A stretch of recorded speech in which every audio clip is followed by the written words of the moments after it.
에베소서 1장 3절부터 6절까지 말씀 다 같이 한 목소리로 읽겠습니다. 시작.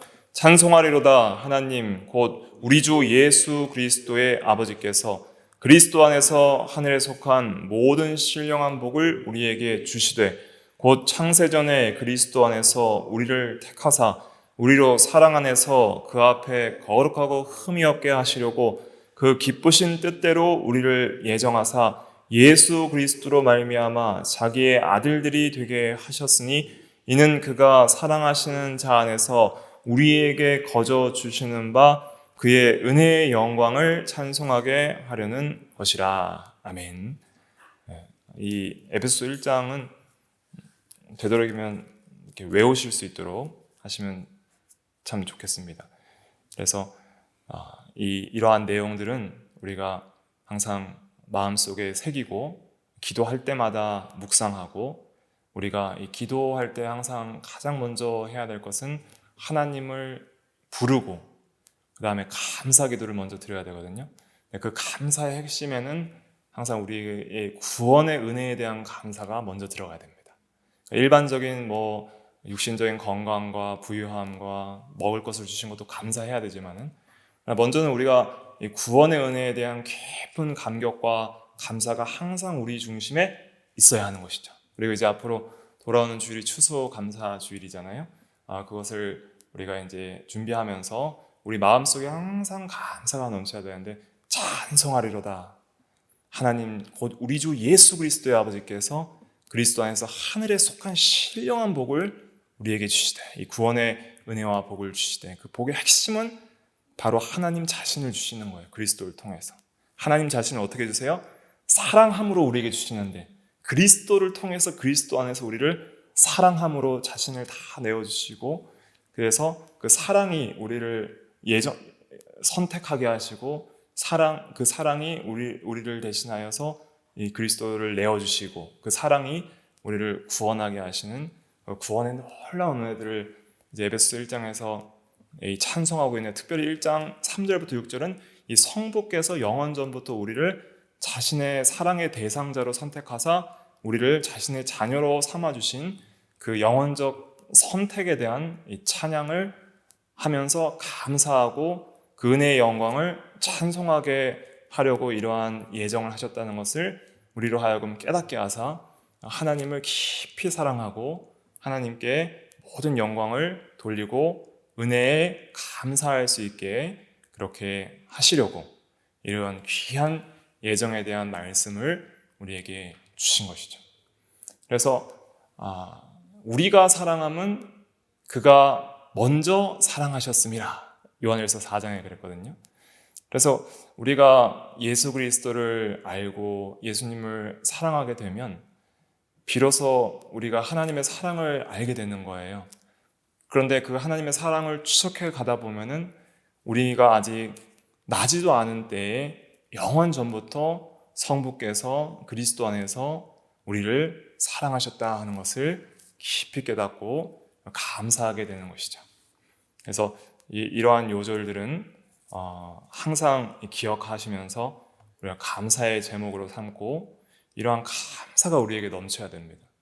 이 하늘에 속한 신령한 복인 구원의 은혜와 선택과 또 선택 이후에 이제 우리가 구원받는 여러 가지 구원의 그 과정들이 있잖아요. 선택에서 끝난 것이 아니라 그리스도를 실제로 보내주셔서 우리를 대신하여 죽어주신 객관적 구속의 역사를 2000년 전에 이루셨고 그걸 성령께서 이제는 우리 생애에 주관적으로 적용하신 효력 있는 부르심, 중생, 회심, 칭의, 양자, 성화, 견인, 영화까지 이 모든 구원의 서정에 관련된 이 은혜들을 우리에게 값없이 베풀어 주시는데 그 은혜들을 우리가 다 기억하면서 감사가 넘칠 때에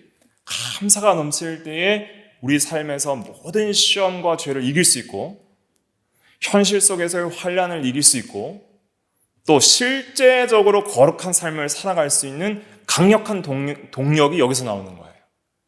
감사 때문에 우리는 거룩하게 사는 거예요. 그 은혜 때문에 그 사랑 때문에 우리는 이제는 거룩하게 사는 거예요. 왜요? 거룩하고 흠이 없게 하시려고 우리를 사랑하신 걸 알기 때문에. 왜 우리를 사랑하셨는가?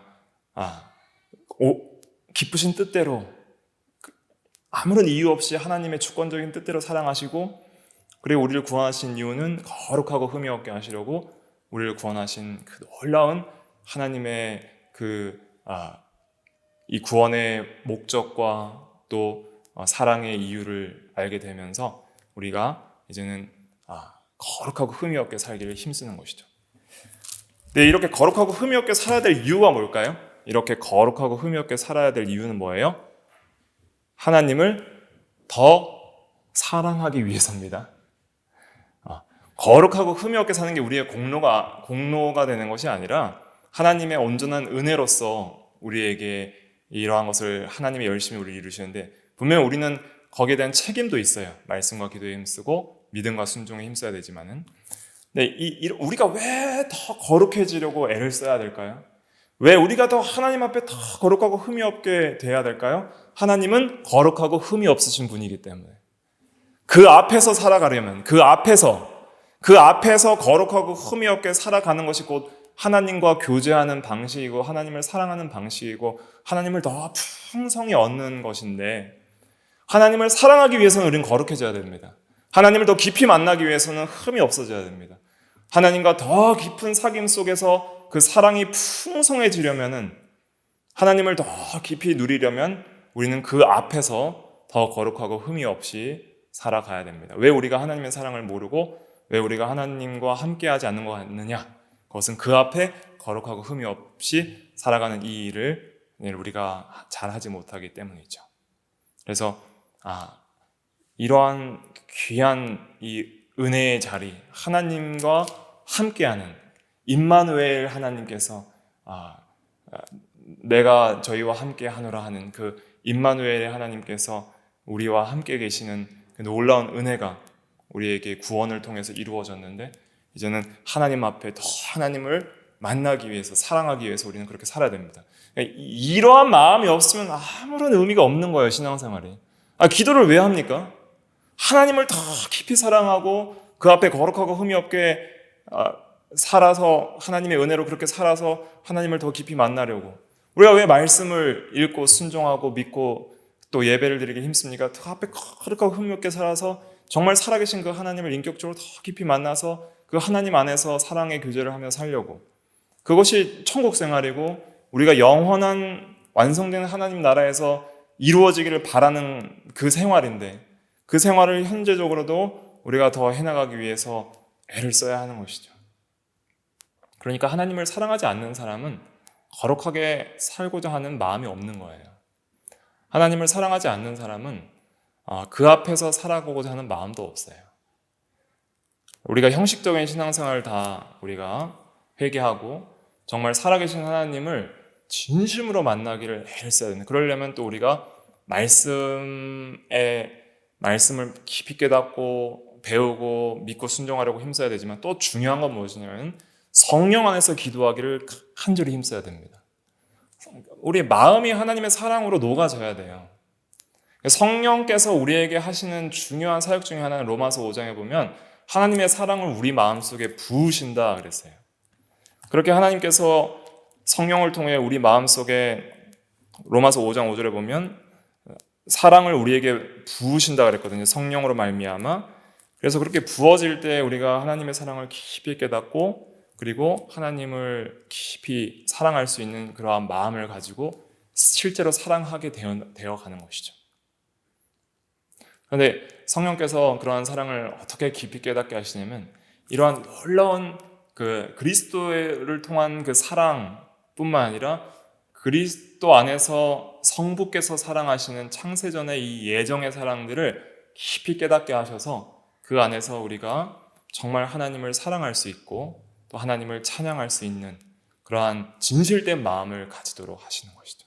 이러한 마음으로 우리가 감격하고 변화되는 것이 매우 중요합니다.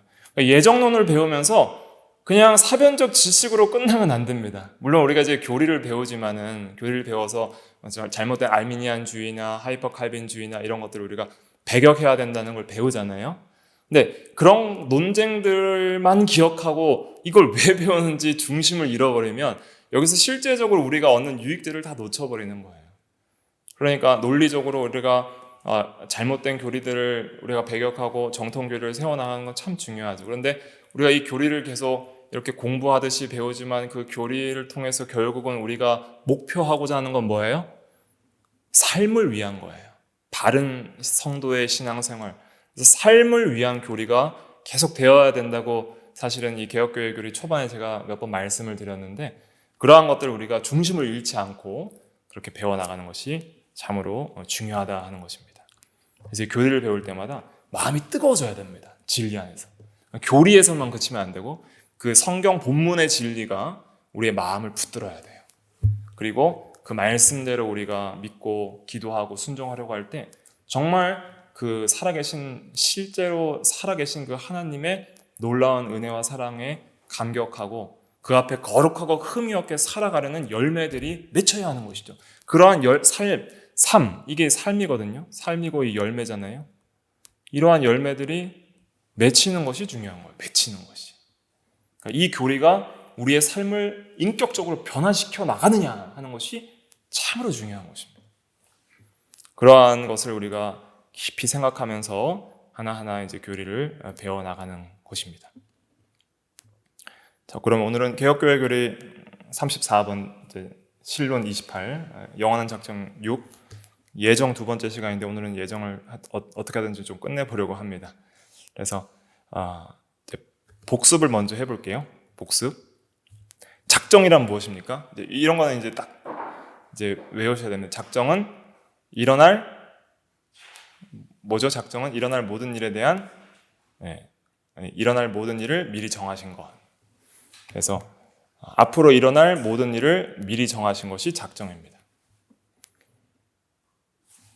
다시 한번 해볼까요? 작정이란 무엇이죠? 일어날 모든 일을 미리 정하신 것이다. 앞으로 일어날, 아직 일어나지 않았죠? 이걸 생각하시면 돼요. 작정은 시간 전에, 그러니까 창세 전에 있기 때문에 시간이 있기 전에 만들어지는 거예요. 하나님의 계획 속에서. 그러니까 앞으로 일어날 창조 이후에 일어날 모든 일을 미리 정하신 것이다. 그래서 일어날 모든 일을 미리 정하신 것. 이것이 작정입니다. 그럼 예정은 무엇이죠? 예정은 이성적 피조물에 대한 작정입니다. 이성적 피조물에 대한 작정. 그래서 사람과 천사에 대한 작정이 예정이에요. 특별히 이제 구원과 좀 관련이 되는 것입니다. 특별히 사람에게 있어서는 구원에 대한 작정, 이렇게도 생각할 수 있겠습니다. 그래서 예정은 작정의 좀 부분집합이다, 이렇게 이해하시면 됩니다.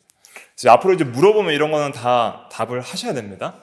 그래서 작정이 뭐예요? 그러면은 일어날 모든 일을 하나님께서 창세전에 미리 정하신 것입니다. 이렇게 대답을 하실 수 있어야 되고, 그럼 예정은 무엇입니까? 그러면 그 작정 중에서 이성적 피조물에 대한 작정, 즉 이성적 피조물이 어떻게 구원을 받고 받을지에 대한 그러한 작정, 그것이 예정입니다. 그 예정의 대상에는 그 사람과 천사가 있습니다.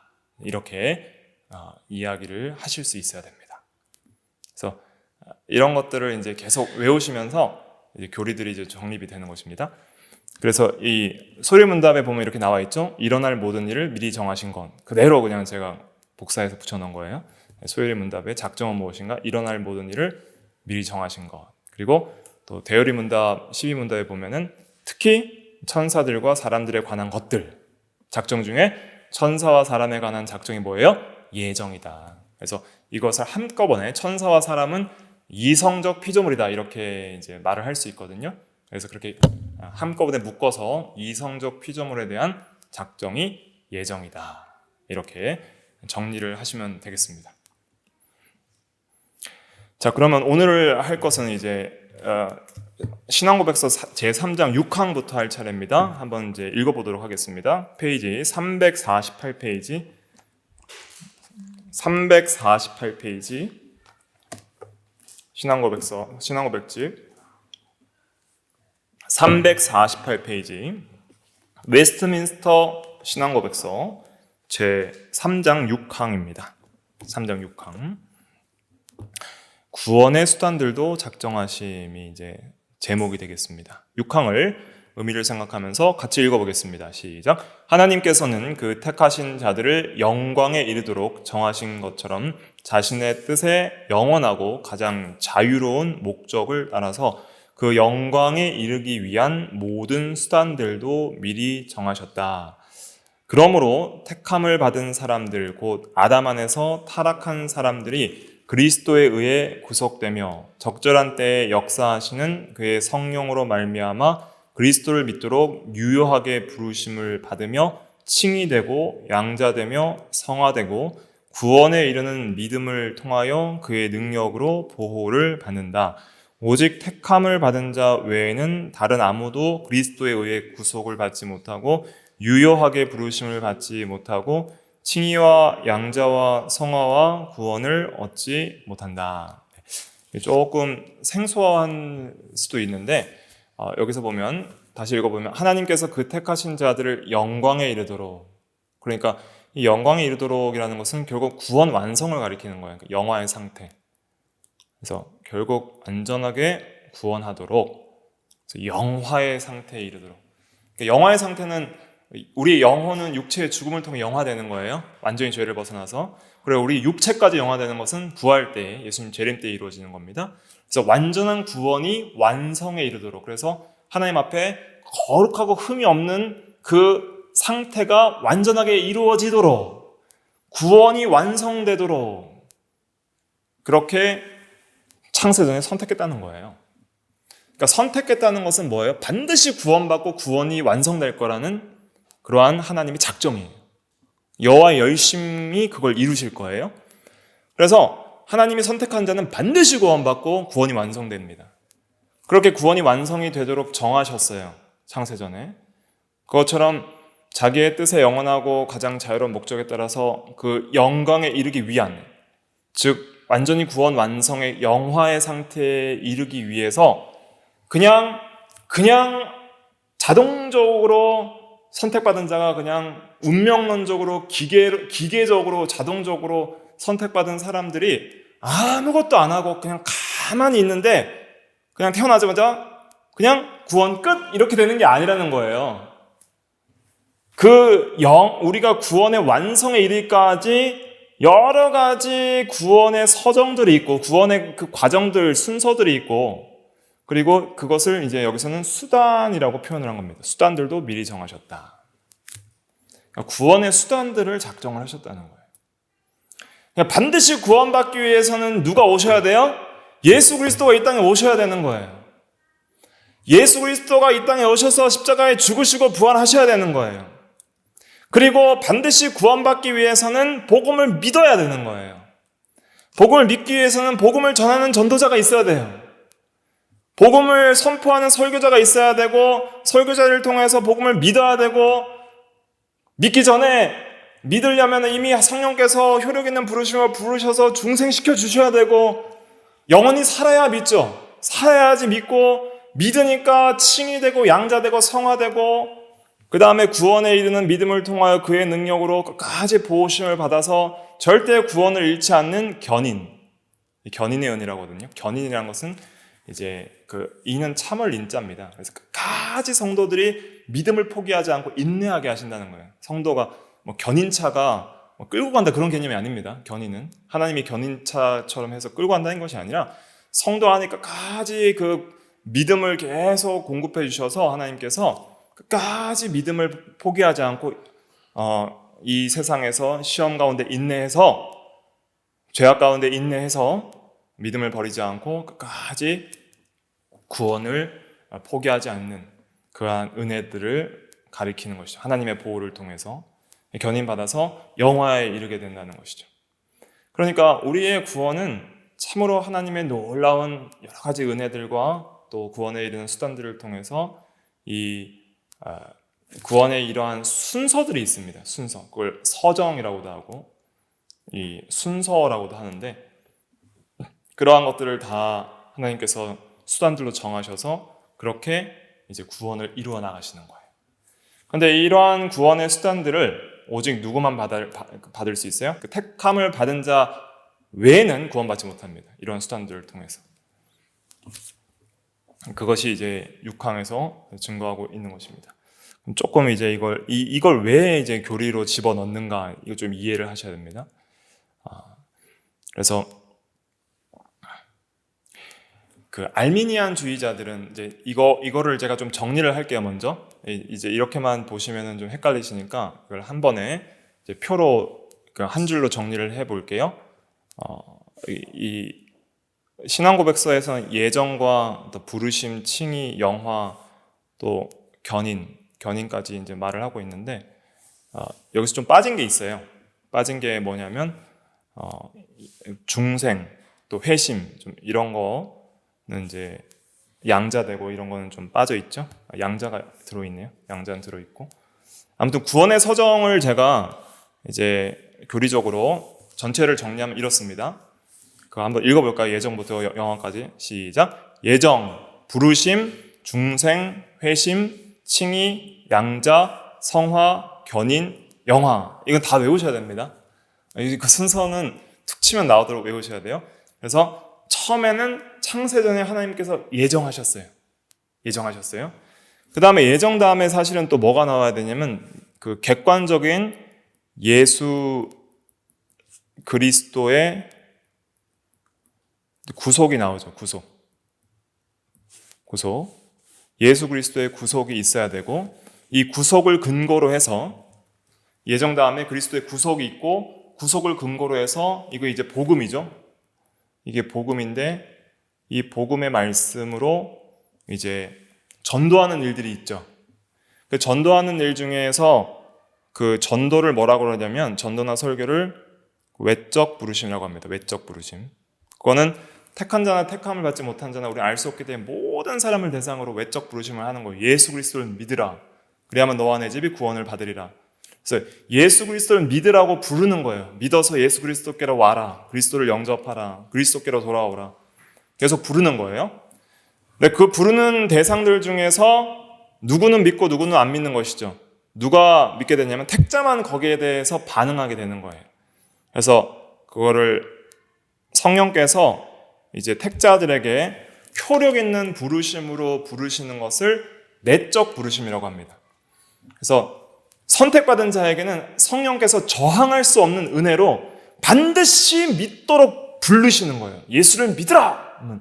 아멘! 하고 이제 응답할 수밖에 없게 그렇게 부르시는 거예요. 그렇게 성령께서 부르실 때에 성령께서 특별히 어떤 은혜를 먼저 주시냐면 중생의 은혜를 먼저 주시는 거예요. 영적으로 하나님에 대하여서 새 사람으로 살아나게 하는 거예요. 그러니까 부르심에 응답을 하려면 죽은 사람이 응답을 할 수 있습니까? 없습니까? 없는 거예요. 그러니까 성령께서 그 영혼을 살려주시는 거예요. 살려서 부르심에 응답받게 하는 거예요. 그럼 그 부르심에 응답을 하는 그것이 바로 회심이에요. 회심은 뭐냐면 사실은 구원론에서 해야 되는 건데 지금 일단 간단하게 하는 것입니다. 이것은 회개와 믿음이 회심이에요. 믿음. 그래서 전혀 회개하지도 않고 전혀 믿음이 없는 사람이 성령께서 효력 있는 부르심인 내적 부르심으로 불러주실 때에, 그래서 중생시켜 주실 때에 그 중생의 은혜를 받은 자가 영적으로 하나님 앞에 살아나서 이제는 회개와 믿음을 가지게 되는 것이죠. 그래서 회개하고 복음을 믿고 부르심에 응답을 하게 되는 것이죠. 그러면 그 모든 믿는 자들은 그리스도와 연합되어서 어떤 은혜를 받냐면 칭의, 의롭다 하심의 은혜와 양자, 아들이 됨, 양자 입양이죠. 그래서 하나님의 자녀됨, 의롭다 하심, 그리고 하나님의 자녀됨을 얻게 되는 거예요. 그런데 이 내적 부르심으로부터 중생, 회심, 칭의, 양자, 이거는 이 순서는 그걸 논리적 순서라고 합니다. 논리적 순서. 이 순서가 굉장히 중요합니다. 개혁신학에서. 이 순서가 바뀌면 이제 개혁신학이 안 되는 거예요. 그래서 이것은 논리적 순서고, 지금 여기서 보이시는 녹색으로 된 거는 시간적으로는 동시에요. 시간적으로는 내적 부르심과 중생, 회개와 믿음, 칭의, 양자, 이 구원의 역사는 시간적으로 동시에 일어납니다. 예수 믿을 때. 그러니까 이제 믿어야 구원을 받는 거예요. 믿어야 중생하는 거예요. 그죠? 근데 사실은 논리적으로는 중생해야 믿는 거예요. 이해되시죠? 믿어야지 우리가 예수 그리스도를 믿어라.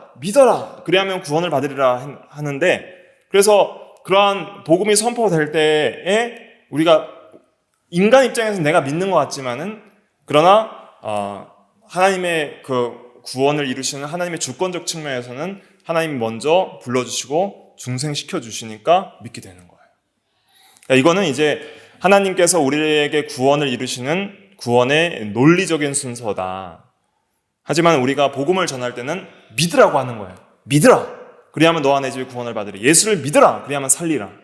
그럴 때 그 복음이 외적 부르심으로 선포되는 거예요. 외적 부르심으로 선포될 때 그 말씀을 가지고 성령께서 역사하사 믿는 자 가운데 효력 있는 부르심으로 부르셔서 믿는 자를 택한 자를 중생시켜 주시고, 그리고 회개와 믿음을 갖게 하시고 칭의와 양자의 은혜를 주시는 거예요. 이것이 논리적으로는 이러한 순서로 개혁신학에서는 구분이 되지만은, 그러나 시간적으로는 동시에 일어난다.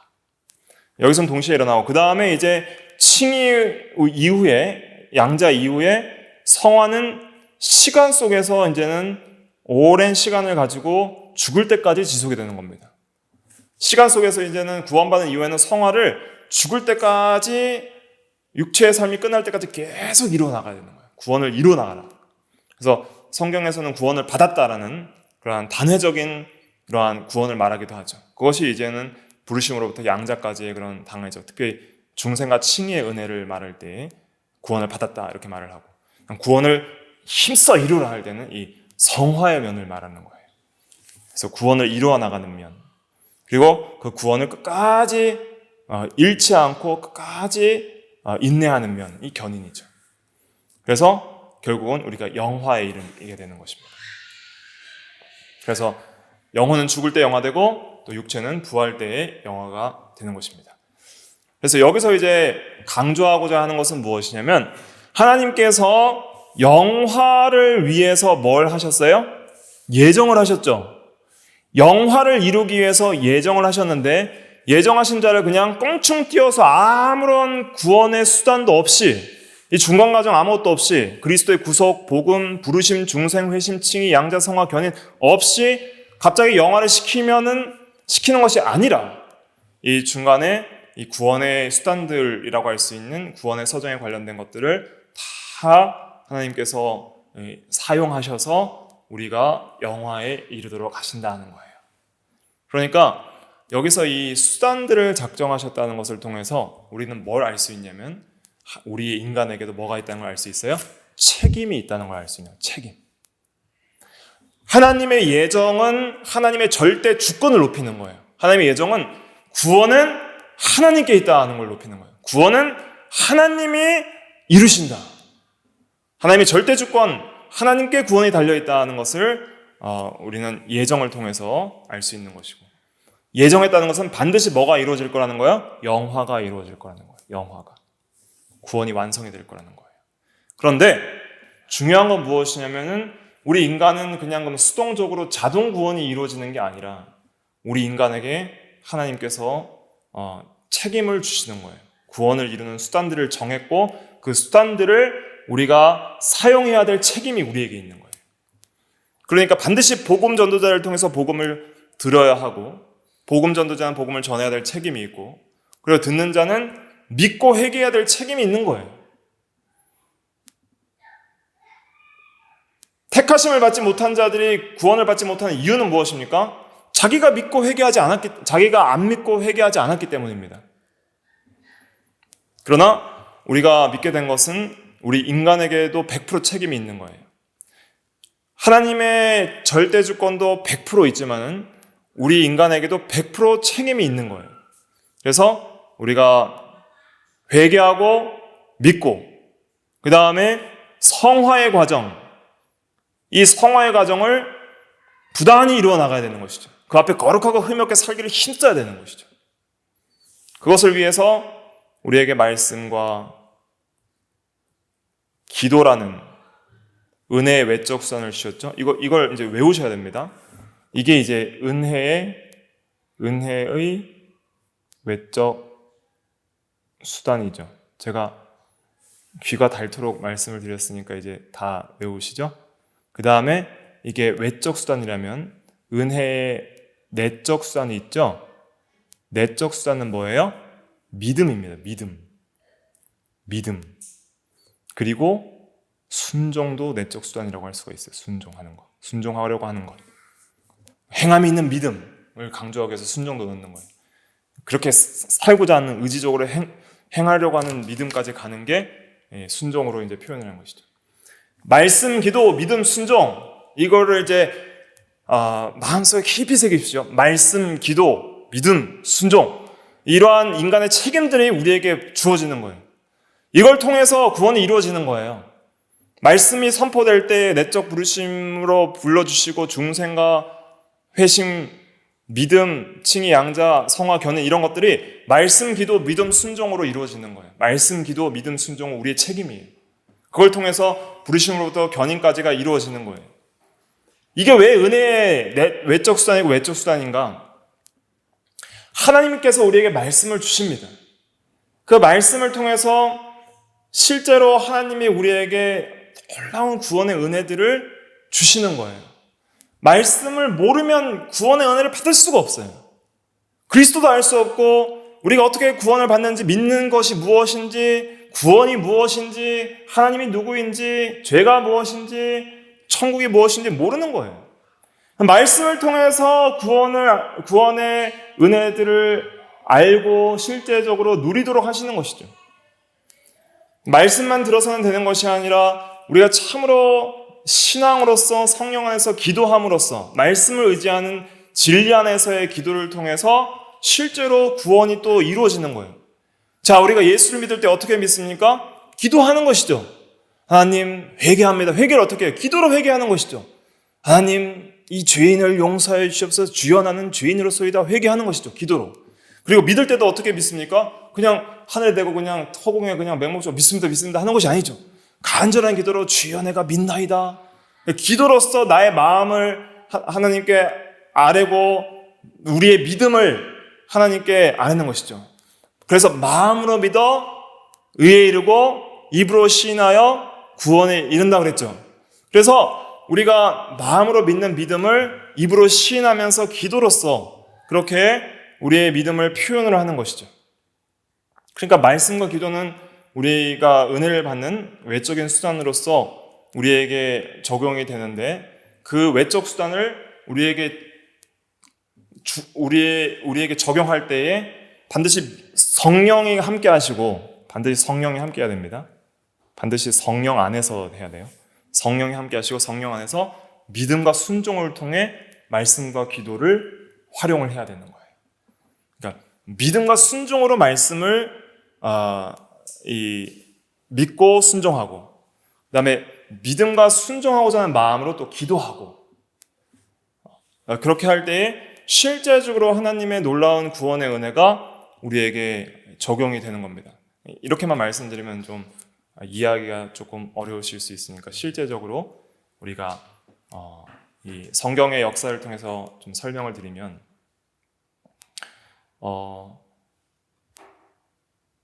이스라엘 백성들이 출애굽할 때 구원받는 역사를 잘 보세요. 구원받는 역사를 어떻게 구원받냐면 6월절 어린 양을 잡아서 그 피를 문 임방과 설주에 바르라 그랬잖아요.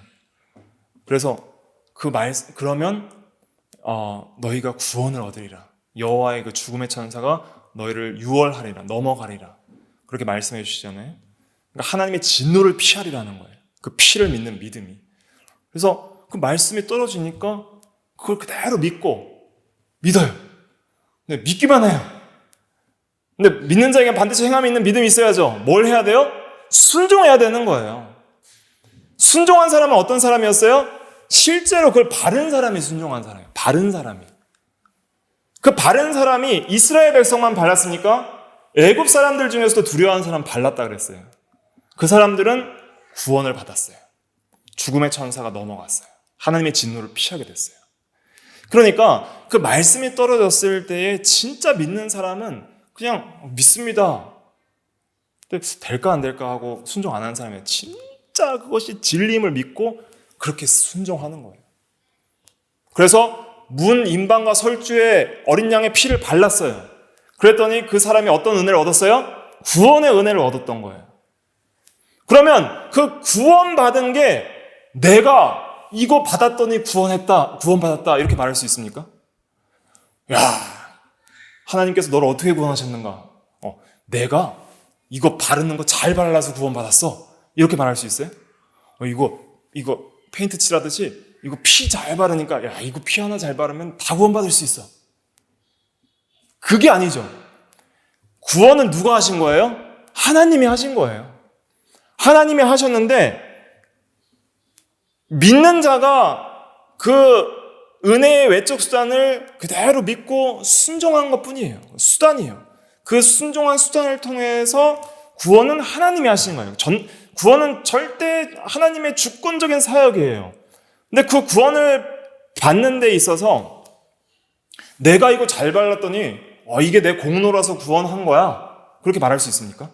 그렇게 말할 수가 없는 거예요.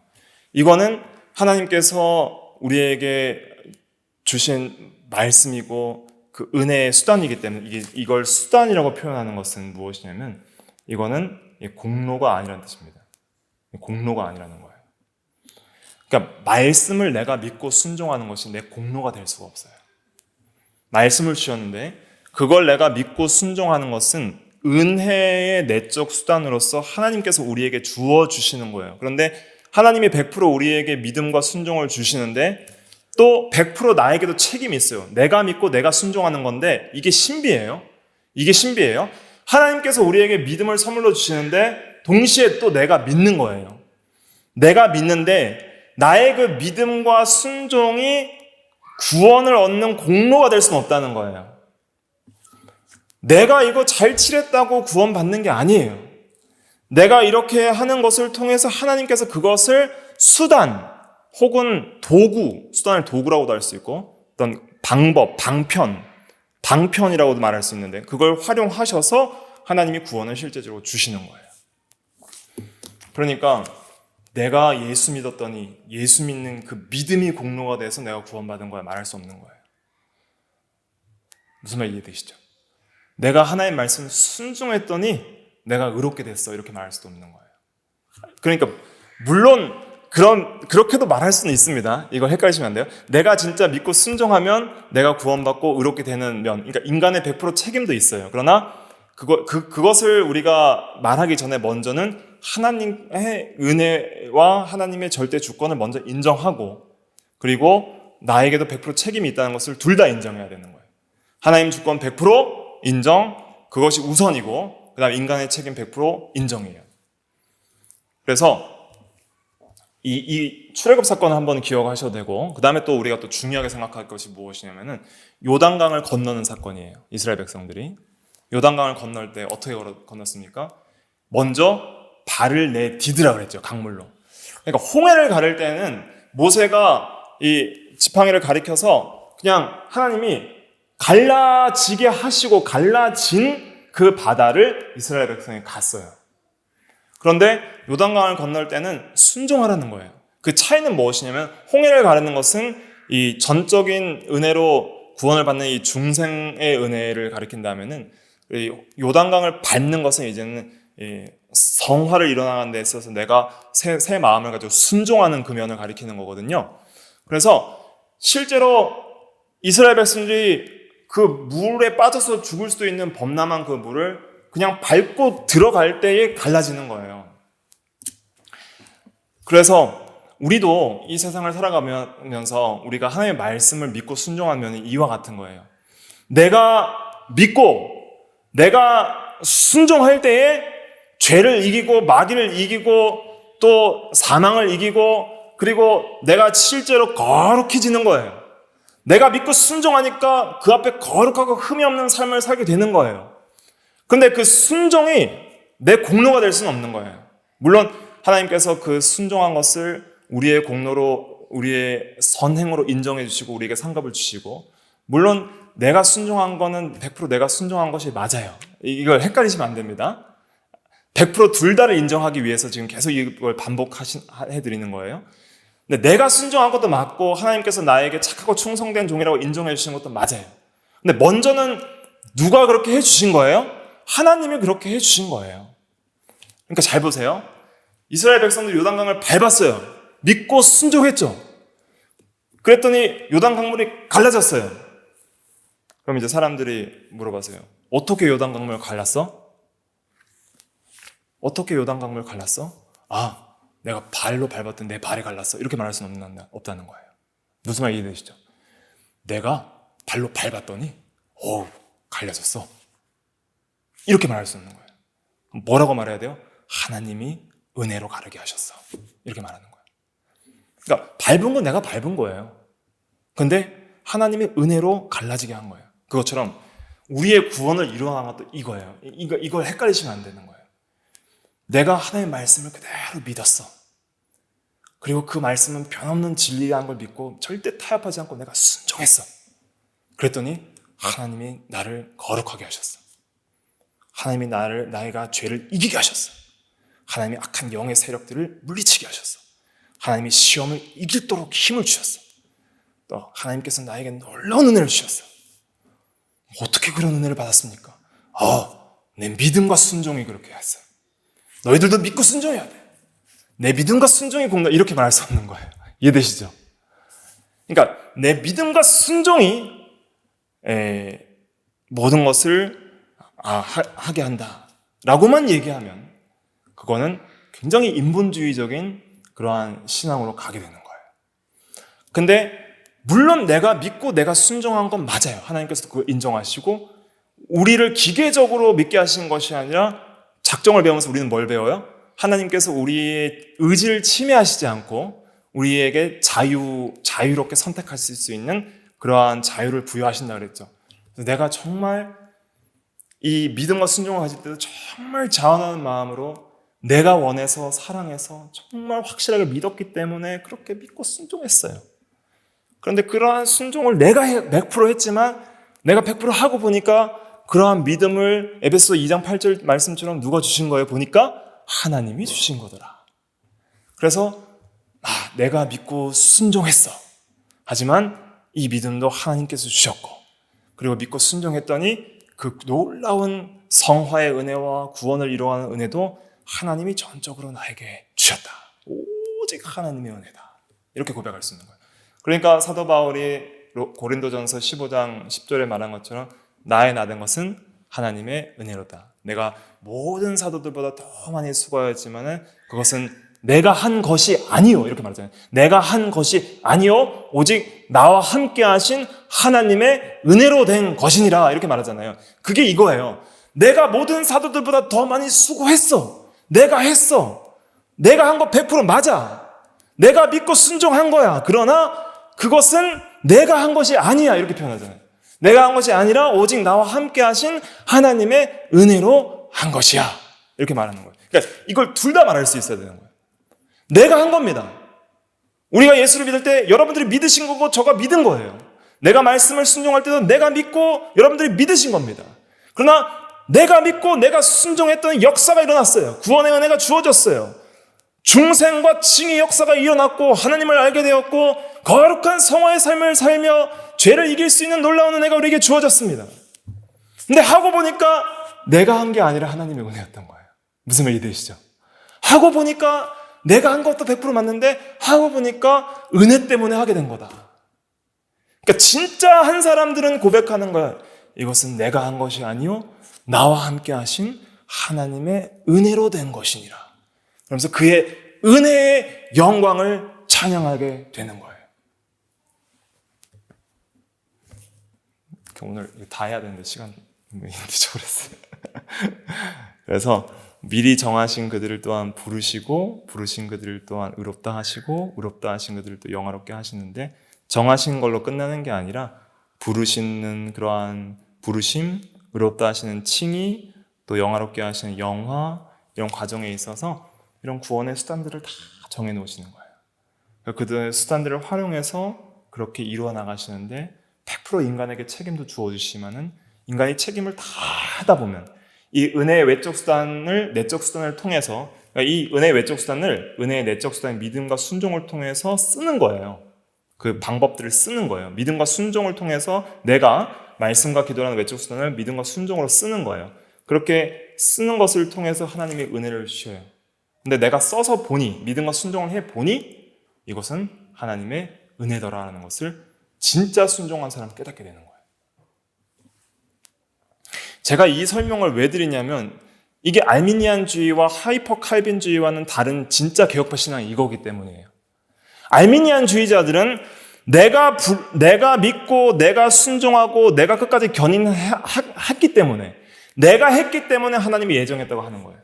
내가 했기 때문에 내가 할 것을 보시고 예정했다는 인간의 책임 100%를 돌리는 것이 알미니안주의자의 잘못된 교리고, 하이퍼 칼빈주의자의 잘못된 교리는 뭐냐면 예정했으니까 자동 영화라는 거예요. 인간이 어떻게 하든 상관없이 하나님 100%. 하나님만 100% 강조하면 하이퍼 칼빈주의자의 극단적 칼빈주의자. 인간 100%만 강조하면 알미니안주의자가 되는 거예요. 우린 뭐예요? 인간 100% 하나님 주권 100%인데 뭐가 우선이에요? 하나님 주권 우선성, 하나님 은혜 우선성이에요. 이게 신비입니다. 구원의 신비예요. 제가 지금까지 이게 설명드린 건 이게 정통 개혁파 신앙이고 장로교 신앙이고 이게 성경적인 신앙이다 하는 거예요. 그래서 우리는 열심히 믿고 순종해야 됩니다. 말씀과 기도에 힘을 써야 됩니다. 하나님께서 반드시 책임을 우리에게 물을 것입니다. 악하고 게으른 종이에요. 착하고 충성된 종이라는 것을 반드시 하나님께서 심판대 앞에 우리에게 말씀하실 겁니다. 그러나 순종의 본이 결국은 누가 하셨어요? 하나님이 하셨습니다 라고 고백하는 것이, 그것이 바른 신앙이라는 거예요. 그 하나님의 하심을 아는 사람들은 놀라운 담력이 생깁니다. 순종하고자 하는 자를 순종케 하시는 하나님의 그 놀라운 은혜들을 경험할 때에 정말 구원을 이루시는 그 하나님의 열심이 얼마나 위대한지를 알 수 있고, 우리는 그 하나님의 절대 주권을 의지해서 100% 순종하게 되는 거예요. 그러니까 하나님의 절대 주권은 인간의 100% 책임을 이것을 소홀하게 만드는 게 아니라 하나님의 그 100% 그 절대 주권은 우리의 인간의 100% 책임을 강화시키게 돼요. 강화시키게 되는 거예요. 시간이 가서 한 말씀만 하고 마칠게요. 하나님이 여러분들을 예정하셨기 때문에 지금 구원받은 것입니다. 믿고 있는 거예요. 지금 확실하게 예수를 믿는 사람은 반드시 영화될 것입니다. 그런데 자동적으로 되지 않습니다. 하나님께서 반드시 회개하고 믿는 믿음을 통해서, 그리고 거룩한 성화의 과정을 통해서 반드시 영화시킬 겁니다. 여기서 우리에게는 두려워하는 마음이 있어야 됩니다. 뭐가 있어야 되냐면, 우리가 불순종하고 죄악 가운데 머물러 있다면 하나님은 반드시 여호와의 열심으로 우리를 박살을 내시고 징계를 내리셔서라도 회개하고 돌이키실 겁니다. 그리고 영화시킬 겁니다. 저는 율랑이와 하랑이를 굉장히 사랑하기 때문에 율랑이와 하랑이가 불신앙과 불순종으로 죄악의 종로로 타는 것을 내가 확인할 때에는 그 아이들을 박살을 내서라도 믿음으로 돌이키기에 열심을 낼 것입니다. 저는 그런 열심을 내려고 하고 있어요. 그러나 아버지로서 부족하기 때문에 온전한 열심을 제대로 못 낼 수도 있겠죠. 근데 하나님은 완전하신 하나님이에요. 여러분들이 자녀로서 우리가 죄 가운데 있을 때에 이렇게 기도하셔야 됩니다. 여호와의 열심히 나를 징계하여 주시옵소서. 여호와 열심히 나를 구원에 이르실 줄 믿습니다. 우리가 혹시 죄 가운데 있을 때는 즉시 징계하사 돌이키게 하여 주시옵소서. 왜냐하면 그게 하나님의 사랑이기 때문에. 그걸 두려워해야 할 줄 알고 그것을 또 기뻐할 수 있어야 됩니다. 왜냐하면 하나님이 여러분들을 선택하셨다면 반드시 구원하실 겁니다. 영화에 이르게 하실 겁니다. 그런데 영화에 이르기까지 우리가 죄 가운데 있을 때 하나님은 그걸 가만두시지 않을 겁니다. 왜냐하면 여호와의 열심히, 질투하는 열심히, 사랑하는 열심히, 아버지가 아들을 사랑하는 그 열심히 죄 가운데 있는 자녀를 가만두지 않을 거기 때문에. 그래서 징계하고 책망하고 완전히 다리 몽둥이를 부셔버리셔서라도 눈물 콧물 흘리면서 회개하고 거룩한 삶을 살도록 믿음과 순종의 삶으로 돌이키실 거예요. 그래서 거룩하고 흠없게 만드시는 거예요. 수단 없이, 이런 거 없이, 책망 없이, 징계 없이 그냥 자동 영화 없습니다. 그렇기 때문에 우리는 아버지를 두려워하고 두렵고 떨림으로 그 앞에 살아가야 하는 것이죠. 오늘날 이러한 경건성과 이러한 두려움이 다 없어지는 그런 악한 세대를 우리가 살고 있지만은 우리는 그렇게 살아가서는 안 되는 것이죠. 반드시 하나님께서는 그 도구들과 수단들을 이용해서 우리를 반드시 거룩하게 만드실 겁니다. 여호와의 열심히 일을 이루실 겁니다. 그러므로 우리는 즉시 돌이켜서 회개하고 항상 믿음과 순종의 삶을 살아가야 될 것입니다. 그리고 혹시 우리가 믿음과 순종의 삶을 살지 못할 때 여호와여 오히려 징계하사 돌이키게 하옵소서라고 기도할 수 있는 그런 믿음이 있어야 돼요. 하나님 징계하지 마세요 이러지 마시고 돌이키는 게 사는 길입니다. 빨리 돌이키는 게 사는 길입니다. 나단이 선지자가 회개하라 했을 때 다윗이 즉시 돌이켰을 때 그 은혜를 받은 것처럼 돌이키는 게 사는 길이에요. 돌이키지 않도록 그렇게 징계하시지 않는 게 이제 오늘 다 하려고 했는데 하나도 못하는데 다음 시간에 배울 유기예요. 버려두시는 거예요. 마음대로 살아라고 버려두시는 거예요. 얼마나 불쌍한 인생입니까? 그러나 우리가 만약에 하나님의 자녀라면 하나님은 우리를 사랑하시기 때문에 가만두시지 않을 거라는 걸 기억하십시오. 여호와의 열심히 반드시 여러분들을 영화롭게 하실 겁니다. 때가 있으면 빡빡 베끼실 것이고 죄가 있으면 매를 때리실 것입니다. 거기에 대한 거룩한 두려움과 경외심이 있어야 합니다. 그렇게 하서라도 하나님을 사랑하게 만드실 거예요. 그 하나님의 사랑을 깨닫게 하실 겁니다. 거기에 우리가 바로 서야 되겠습니다. 기도하겠습니다. 거룩하신 하나님의 은혜와 사랑을 감사합니다. 죄로 말미암아 하나님과 원수되었고 영원한 하나님과의 단절 속에 버림을 받을 수밖에 없는 죄인들을 장세전의 그리스도 안에서 그 앞에 거룩하게 흠모하게 하시려고 사랑 안에서 우리를 예정하사 자신의 아들들이 되게 하신 하나님의 놀라운 사랑과 은혜를 감사를 드립니다. 그 하나님의 사랑의 예정이 그 여호와의 열심으로 말미암아 영화롭게 할 줄을 우리가 믿고 그 가운데 우리의 구원을 이뤄나가기 위한 여러 수단들과 은혜의 내적 외적 수단들을 통하여 우리의 책임을 부여하시고 자유롭게 믿음과 회개를 통해 구원을 이뤄나가게 하신 하나님 감사를 드립니다. 여호와 열심히 반드시 이것을 이루실 줄 믿고 우리가 때로는 믿음과 순종을 하지 않고 불신하고 나갈 때에 하나님의 사랑이 우리를 맷때리며 우리를 징계하여 반드시 거룩하게 하실 그것을 우리가 믿고 하나님 아버지의 부성적 사랑과 그의 놀라운 주권을 우리가 믿고 의지하며 그 앞에 두렵고 떨림으로 그 앞에 거룩하고 흠이 없게 살아가는 저희들 다 될 수 있도록 은혜를 베풀어 주시옵소서. 믿음과 순종에 힘을 쓰게 하시고 혹시 우리가 범죄하거든 하나님의 사랑이 우리를 징계하사 즉시 돌이키게 하여 주시옵소서. 감사하며 주 예수님의 이름으로 기도하옵나이다. 아멘.